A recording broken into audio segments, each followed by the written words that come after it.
नमस्कार। आजिरे एही स्वतंत्र विश्लेषण को स्वागत। आज आमे एमिति एक विषय उपरे कथा हेबा जहा सारा विश्वरे परिचित किंतु बोधहुए सबुठारु अधिक भूल बुझा जाइछि। सही रहस्यमय प्रतिकुटी हेउछि शिवलिंग। प्राचीन ग्रंथगुड़िक प्रकृतरे एहा विषय कोण कहउचंती आसंतु ताहार एक गभीर चित्र देखिबा। ठीक अछि, विलंब न करी सीधा सड़क आरंभ करिबा। टिके भाबंतु तो एक आलोकर महाजागतिक स्तंभ एवं हजार हजार वर्ष तलर एक प्राचीन हरप्पा सिल मध्यरे कि संपर्क थाई पारे? शुणिबाकू आश्चर्य लागुछि ना? एही गोटिए प्रश्नर उत्तर आमकू प्राचीन विज्ञानर बहुत पाखकू नै जिवो। तेबे एही रहस्य भितरकू जिबा आगरु प्रथमे आम भारतीय उपमहादेशरे एही प्रतीकर असाधारण सांस्कृतिक प्रभाव उपरे टिकिए नजर पकाइबा। शह शह वर्ष धरी लोकमाने किपरि एही शक्तिशाली रूप सहित जोड़ी होई रहिचंती ताहा वास्तवरे अविश्वसनीय। केवल एही तालिकाकू देखंतु। झारखंडर बैद्यनाथंठारू आरंभ करी गुजराटर सोमनाथ एवं तामिलनाडुर रामेश्वरम पर्यंत एही 12टी पवित्र ज्योतिर्लिंग प्रति लोकंकर अगाध विश्वास रहिछि। भौगोलिक दृष्टिकोणरू एहा समग्र देशकू गोटिए सूतारे बांधि रखेबार एक विशाल परिसरकू सूचाउछि। आउ कथा केवल एही 12टी स्थानरे सीमित नुहे। नेपालर पशुपतिनाथ हेउ बा आम ओडिशार गर्व लिंगराज मंदिर किंबा महाराष्ट्रर प्रसिद्ध कैलाश मंदिर एपरि हजार हजार प्राचीन मंदिर रहिछि जहा एही गोटिए महान परंपराकू पुरुष पुरुष धरी बंचाई रखिछंती।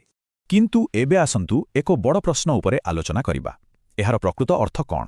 शताब्दी शताब्दी धरी भूल अनुवाद हजि जाइथिबा प्राचीन पांडुलिपि एवं परवर्ती समयरे इंग्रेज मानकर औपनिवेशिक व्याख्या कारणरू एहार मूल अर्थ केउठी ना केउठी लुचि जाइछि बा बदली जाइछि।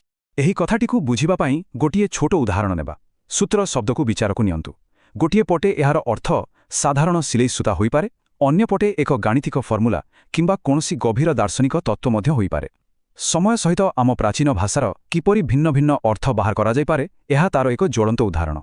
ठीक सेही भଳି जदि आमे प्राचीन संस्कृत ग्रंथगुड़िक सीधासळख पढ़िबा तेबे लिंग शब्दर मूल अर्थ हेउछि केवल एक प्रतीक, गुण किंबा एही विशाल निराकार ब्रह्मांडर एक सांकेतिक प्रतिनिधित्व। सेही मूल लेखागुड़िक स्पष्ट भाବରେ दर्शाउछंती जे एहा आकाश, शून्य एवं निराकार शक्तिर एहा रूप, कोनसी सीमित वस्तु आदौ नुहे। तेबे ग्रंथगुड़िक आहुरी मध्य कहती जे आमर एही संपूर्ण ब्रह्मांड केवल दुईटी मूल उपादानरे गठित, पदार्थ एवं ऊर्जा। शिव हेउछंती पदार्थ बा मैटरर प्रतीक, आउ शक्ति हेउछंती ऊर्जा बा आलोकर प्रतीक। तेणु एही मिलित स्वरूप हेउछि महाजागतिक संतुलन एवं सृष्टिर सर्वोच्च प्रतीक। दर्शन विषय तो बहुत कथा हैला।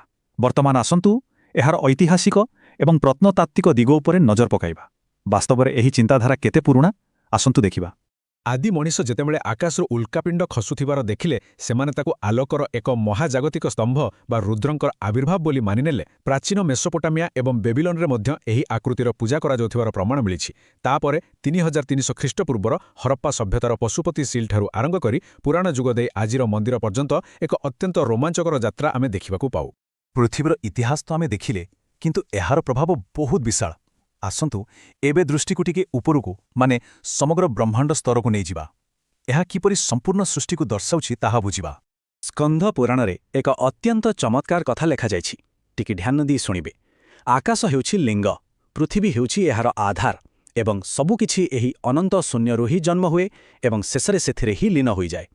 भाविले आश्चर्य लागे जे हजार हजार वर्ष पूर्वे आमर मुनि ऋषि माने ब्रह्मांडर संरचनाकू केते निखुण भावरे बुझिबाकू चेष्टा करुथिले। ठीक सेहीपरि वायु पुराण मध्य कहूछि जे महाप्रलय समयरे समग्र सृष्टि एथिरे ही मिसी जाए एवं पुणी नुआ सृष्टि एथिरु ही आरंभ हुए।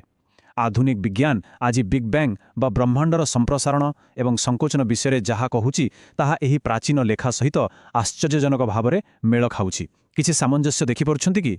एबे आसंतु मूल ग्रंथगुड़िकरे थिबा आउ किछि गभीर दार्शनिक रहस्यकू खोलिबा। एहा केवल पत्थर बा पदार्थर कथा नुहे। एहा मूलतः एक निराकार आलोक बा ज्योतिर कथा कहूछि। मूलतः एठारे चारोटी बड़ रहस्य लुचि रहिछि। प्रथमटी हेला एहा एक आदि एवं अंतहीन स्वरूप। द्वितीयरे एहा आम आकाशगंगार बा गैलेक्सीर एक महाजागतिक ब्लूप्रिंट। तृतीय एहा निराकार ज्योतिर प्रतीक। आउ चतुर्थटी सबुठु रोमांचकर एक सांकेतिक प्राचीन रसायन विज्ञान। एही प्रतीकटी प्रकृतरे आम गैलेक्सीर घूर्णन गतिकू केते सुंदर भावरे प्रतिफलित करुछि ना? आसंतु एही चतुर्थ पॉइंट उपरे टिके अधिक ध्यान दबा। प्राचीन रसायन एवं धातु विज्ञान सहित एही प्रतिकार संपर्कर एक बहुत कौतूहलपूर्ण तत्व रहिछि जहा विश्वरे बहुत कम लोक जानती। एक निर्दिष्ट पैटर्न को टिके लक्ष्य करंतु। ଗୋଟିଏ ପଟେ ରହିଛି ହାର୍ଡୱେର୍ ଯେମିତିକି ପଥରର ମୂଳ ଆକୃତି, ପିତ୍ତଳର ଜଳଧାରୀ ଏବଂ ତମ୍ବର ପାତ୍ର। ଅନ୍ୟପଟେ ରହିଛି ବେଲପତ୍ର ଏବଂ ଦୁଦୁରା ଫୁଲ ଭଳି କିଛି ଉଦ୍ଭିଦ, ଯାହା ସହିତ କ୍ରମାଗତ ଜଳପ୍ରବାହ ଦିଆଯାଉଛି।